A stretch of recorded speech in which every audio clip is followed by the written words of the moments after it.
தப்பே இல்ல. நியாயமே உங்ககிட்ட தாங்க இருக்கு. அவங்க அநியாயமா பண்றாங்க. பண்ணட்டும். யாரு அதிகாரியா இருக்கலாம். இல்ல உங்களோட எவ்வளவு பெரிய உங்க ஃபேமிலி மெம்பரா இருக்கலாம். ஆனா ஏசப்ப சொல்றாங்க, "நீ காலத்துக்கு முன்னே தீர்ப்பு சொல்லாதே." இங்க பாருங்க தாவீதுக்கு எல்லாமே இருந்துச்சு.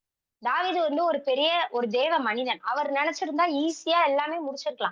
ஆனா அவர் மனசு அடிச்சு கொண்டது. அபிஷேகம் பண்ணப்பட்டவர் மேல் நான் கை வைக்க மாட்டேன். அதேதான் நீங்களும் சொல்லணும். ஓகே, நீங்க பண்ணீங்களா? எனக்கு கர்த்தர் நியாயம் விசாரிப்பார். ஆண்டவர் கையில ஒப்பு கொடுங்க. ஆண்டவர் கையில ஒப்பு கொடுங்க. அவர் பார்த்துக் கொள்வாருங்க. பைபிள்ல வசனம் இருக்கு. பழிவாங்குதல் எனக்குரியதுன்னு இருக்கு.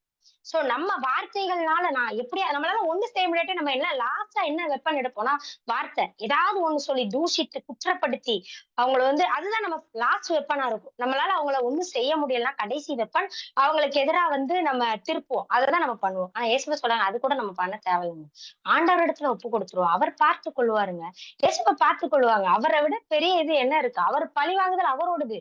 அவனவனுக்குரிய நியாயம் எல்லாமே தேவனால கிடைக்கும். புகழ்ச்சியும், நியாயமும் எல்லாமே ஏசப்பா வெளிப்படுத்துவாங்க. அவ்வளவு அவங்க இருள்ல இருக்காங்களா? அவங்களுக்கு விரோதமா போராடி கொண்டு இருக்கிறாங்களா? ஏசப்பா, "ஏம்மா நீ என்ட்ட விடும்மா. நீ எதுவுமே ட்ரை பண்ணாத." நம்ம ஒரு வார்த்தை கூட பேசக்கூடாது. அவங்க தப்பு பண்ணா கூட நம்ம ஆண்டவர் சமூகத்துல பேசலாம். "ஏசப்பா இப்படிலாம் எனக்கு மன கஷ்டம்." மன கஷ்டங்கள சொல்லலாம். அதுக்கு நான் ஆண்டவர் சமூகத்திலயும் தூஷிக்க கூடாது. வந்து உட்கார்ந்து, "ஆண்டவரே எனக்கு இவ்வளவு மன கஷ்டம் இருக்கு." அப்படின்னு நீங்க சொல்லுங்க. ஆண்டவர் பார்த்துக் கொள்வார். "நித்தம் கர்த்தருடையது."